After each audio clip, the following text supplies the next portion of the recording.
Two couples booked the same Caribbean cruise this year. Same 7-night itinerary to Cozumel, Roatan, and Grand Cayman. The same balcony cabin category, sailing the same week in the same season. One couple paid $3,570 for the cruise. The other paid $1,764. The couple who paid $3,570 flew to their departure port.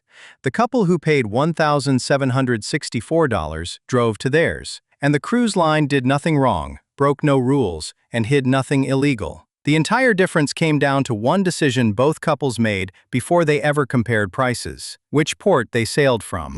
That single decision, the departure port, is the most expensive choice in cruise planning that almost nobody thinks about. Most Americans pick a cruise by the ship, the itinerary, or the price they see advertised. The port is an afterthought. You sail from wherever the cruise you liked happens to leave from. Every number that follows comes from fare tracking data covering more than 430,000 sailings in 2026. If you have a cruise booked, or you are pricing one right now, the port you sail from may be the single biggest number on your invoice that you never thought to question. Here are the 5 major U.S. departure ports, ranked from most expensive to least. Port Canaveral, Florida is the most expensive cruise departure port in America. The average 7-night Caribbean sailing from Port Canaveral runs $1,785 per person. For a couple, that is $3,570 before a single fee, package, or excursion. Port Canaveral commands the highest prices for a specific reason, and it is not distance or fuel or anything logistical. It is the ships. Port Canaveral sits an hour from Orlando, which means it captures the theme park family. The traveler who is doing a week at Disney World and a week at sea in the same trip. That is a high-spending customer, and the cruise lines know it. So they deploy their newest and largest ships here, the Royal Caribbean Icon class and the Carnival Excel class, the biggest vessels in the world. The demand from theme park families supports premium pricing, which means when you book a cruise from Port Canaveral, you are paying for the newest hardware in the fleet, whether you wanted it or not. Miami is second. The average 7-night Caribbean cruise from Miami runs $1,407 per person,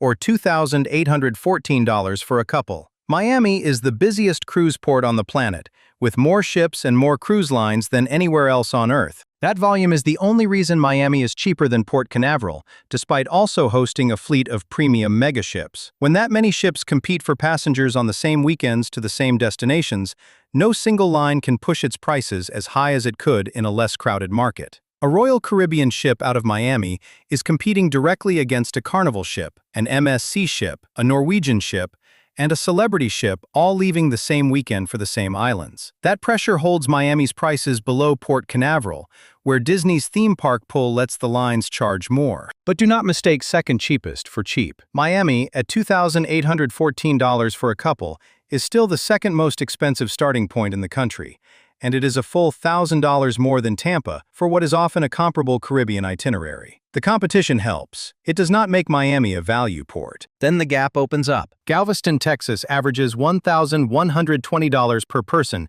for the same 7-night Caribbean cruise. For a couple, that is $2,240. That is $1,330 less than Port Canaveral for the same itinerary, the same cabin, the same week. Galveston has become one of the fastest-growing cruise ports in America because it serves the entire drive-to-market of Texas, Oklahoma, Louisiana, and Arkansas. Tens of millions of Americans who can reach the port in a day without ever buying a plane ticket. Royal Caribbean bases some of its largest permissible ships there. Carnival runs a constant rotation, and the competition between them for the Texas market keeps fares low. New Orleans comes in at $924 per person, which puts a couple at $1,848. But the fare is not really why New Orleans belongs on this list. It is the port that quietly does something none of the others do. It turns the pre-cruise day into part of the vacation rather than a logistical chore. When you fly to a Florida cruise, the day before is dead time. You land, you sit in an airport hotel near the terminal, you wait to board. When you sail from New Orleans, the day before is the French Quarter, beignets at Café du Monde, live jazz on Frenchmen Street, dinners somewhere that has been serving the same recipe for 100 years. The pre-cruise night stops being an expense you resent and becomes a reason to arrive early on purpose. Carnival, Norwegian, and Disney all sail Western Caribbean and Mexico itineraries from New Orleans, and the fares are among the lowest in the country. You get a genuine destination city and a cheap cruise in the same trip. And the cheapest major cruise port in America is Tampa, Florida, where the average 7-night Caribbean cruise runs $882 per person, or $1,764 for a couple. That is the number to hold on to. Tampa at $1,764. Port Canaveral at $3,570. The same 7-night Caribbean cruise, the same ports, the same week, and a couple pays $1,806 more, simply because of which Florida port they sailed from. Those are the 5 major Caribbean departure ports by price, but they are not the only drive-to options in the country, and this matters depending on where you live. Millions of Americans in the Northeast never have to fly to a cruise at all.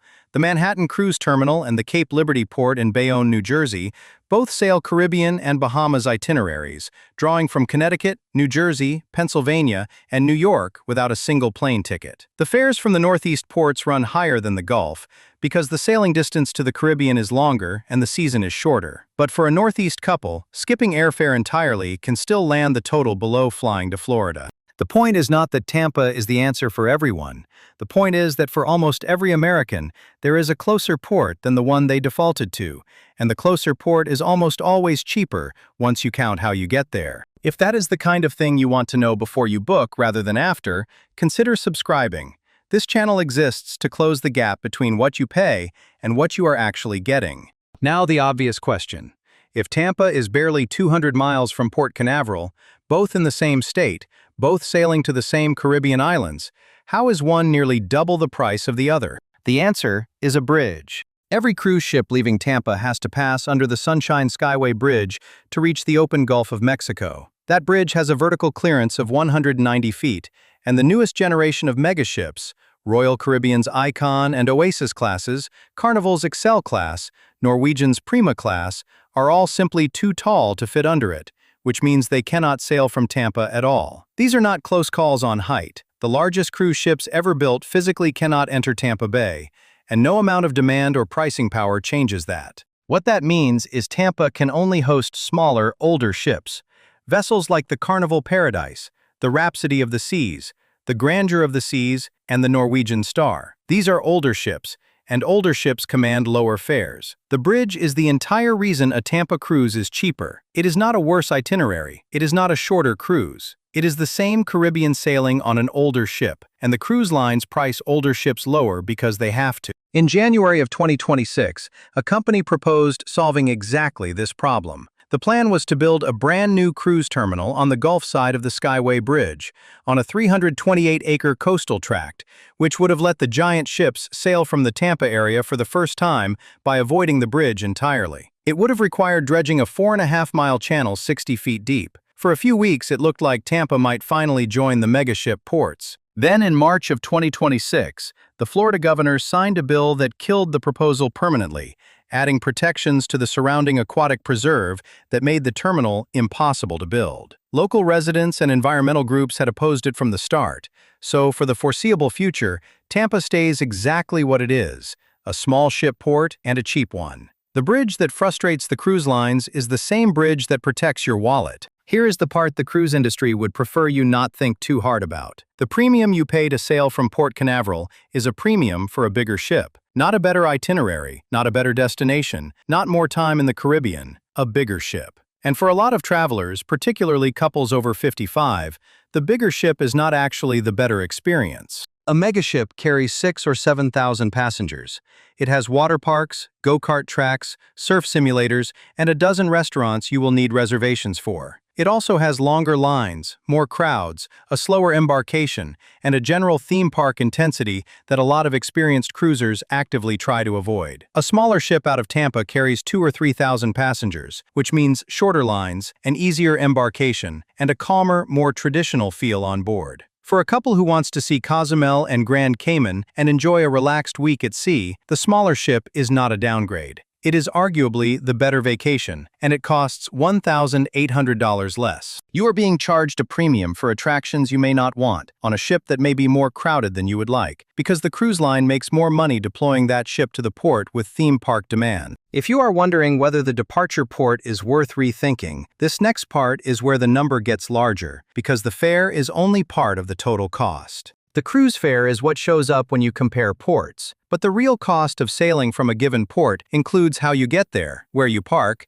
and whether you need a hotel the night before. And this is where the math tilts even further toward the drive to ports, especially in 2026. Start with airfare. If you are flying to a Florida cruise, something significant changed this year. Spirit Airlines shut down operations on May 2, 2026. Spirit carried roughly 28% of the passengers flying into Fort Lauderdale, one of the main airports for South Florida cruises. When Spirit disappeared, the cheap fares disappeared with it. The average one-way fare into Fort Lauderdale rose from $210 in 2025 to $280 by May of 2026. That makes a round-trip ticket roughly $560 per person. For a couple flying to a Florida cruise, that is $1,120 in airfare alone, before bags, before seat assignments, before the ride from the airport to the port. And it is not just Fort Lauderdale. Domestic airfare across the board is trending nearly 15% higher in 2026 than it was in 2025. The average domestic round-trip ticket hit $623 in April. Flying to your cruise has gotten materially more expensive in the last 12 months.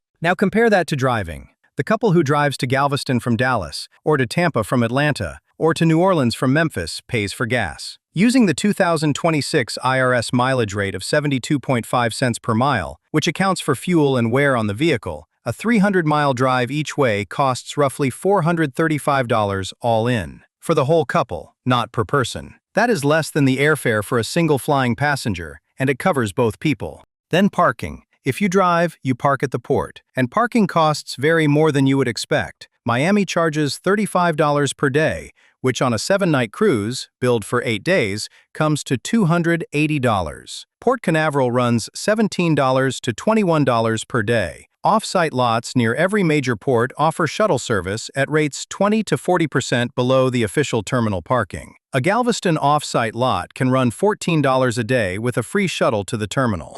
And the pre-cruise hotel. Flying travelers almost always need to arrive the day before to avoid a missed embarkation from a delayed flight. That is a hotel night. Another $150 to $250. A couple driving from within a few hours of the port can often leave the morning of and skip the hotel entirely. Put the full picture together for a couple choosing between flying to a Florida megaship port and driving to a Gulf port. Here is the full comparison, and if you want to pause the video to write these numbers down, this is the part worth keeping. The couple flying to Port Canaveral. Cruise fare, $3,570. Airfare for two, $1,120. Port parking, up to $280. Pre-cruise hotel, $200. Total, around $5,170. The couple driving to Tampa. Cruise fare, $1,764. Gas for the round trip, $435. Off-site parking, $120. Hotel, nothing, because they left the morning of. Total, around $2,319.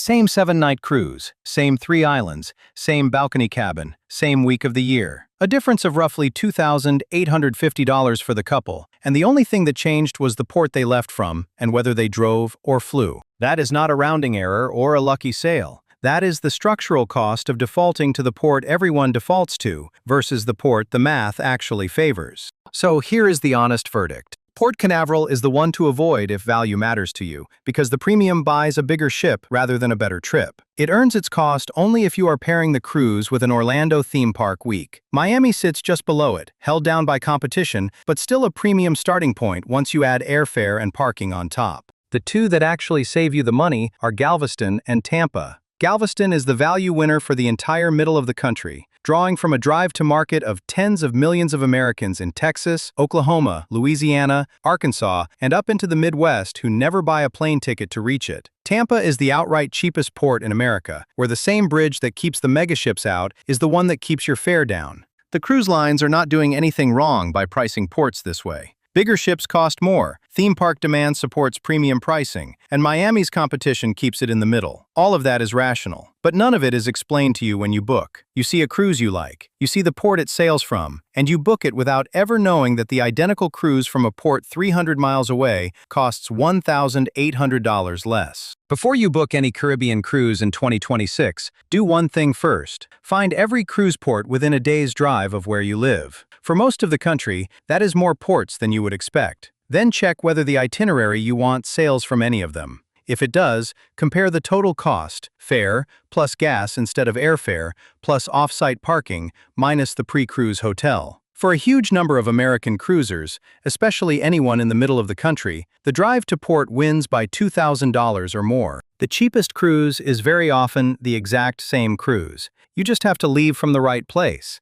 And now you know which places those are. If you want to see how much more the cruise lines add once you are actually on board, we ranked all 4 major cruise lines by what they truly cost versus what they advertise, including the gratuities and packages that turn a $798 fare into a $5,340 bill. That video is on the channel now.